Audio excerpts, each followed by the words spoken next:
Hello guys, আসসালামু আলাইকুম। সবাই কেমন আছেন? বরাবরের মতো আমিও ভালো আছি।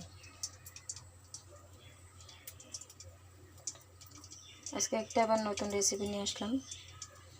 কড়াইতে তেল দিয়ে দিছি। এই যে এটা হচ্ছে মুরগির হাড্ডি, চামড়া, হাড্ডি, মাথা, গিলু সব কিছু সব কিছু দিয়ে নিছি। পেঁয়াজ বাটা, আদা রসুন বাটা, চাল এলাচ, গুঁড়া মরিচ, লবণ, জিরার গুঁড়া, হলুদ। এখন দিয়ে দেবো পেঁয়াজ। হতে থাক, আমি এটা মাখিয়ে নেব।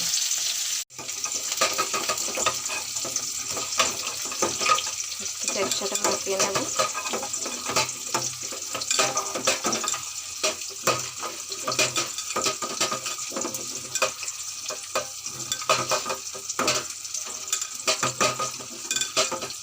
মাখানো হয়ে গেছে। এখন আমি পেঁয়াজগুলো নাড়িয়ে দেব।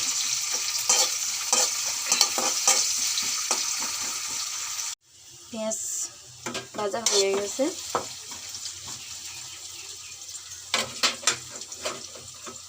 এখন দিয়ে দেবো যেগুলো মেখে রেখেছি এগুলো।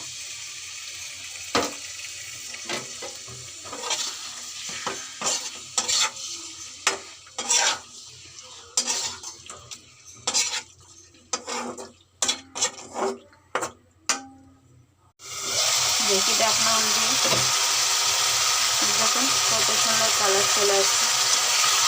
অনেকগুলো তেল বের হয়ে গেছে। যেহেতু মুরগির চামড়াও আছে, অনেকগুলো তেল বের হয়ে গেছে। এটা আরও কতক্ষণ কষাবো।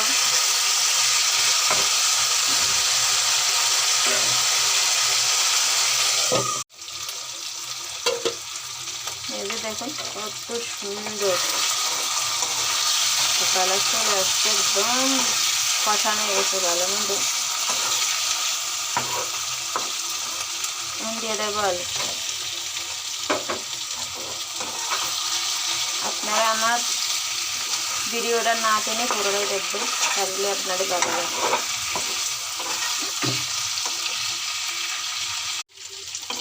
কষানো হয়ে গেছে, পানি দিয়ে দেবো। দেখুন কত সুন্দর, একদম ভালো।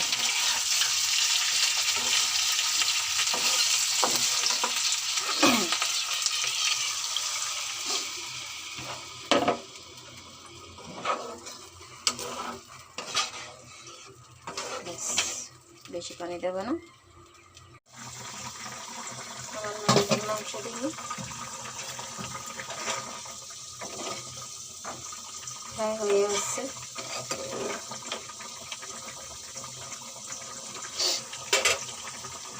কালারটা কত সুন্দর চলে আসছে। আমার মাংসটা দেখিনি কি অবস্থা। এই যে হয়ে গেছে আমার মাংস। দেখুন একদম মাখা মাখা, কত সুন্দর কালার চলে আসছে। মাংস না, হাড্ডি মাংসই, হাড্ডি সহ চামড়া সব কিছু সাথে।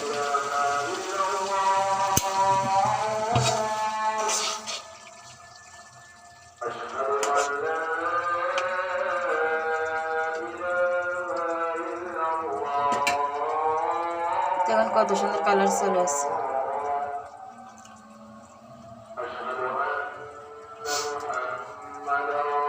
গাইস, আমার রেসিপি যদি আপনাদের ভালো লাগে আমার চ্যানেলটি সাবস্ক্রাইব করবেন, লাইক দেবেন, শেয়ার করবেন। নিত্য নতুন রেসিপি দেওয়ার জন্য আপনারা কমেন্ট করবেন, যাতে আপনাদের কমেন্টের মাধ্যমে আমি নতুন নতুন রেসিপি দিতে পারি।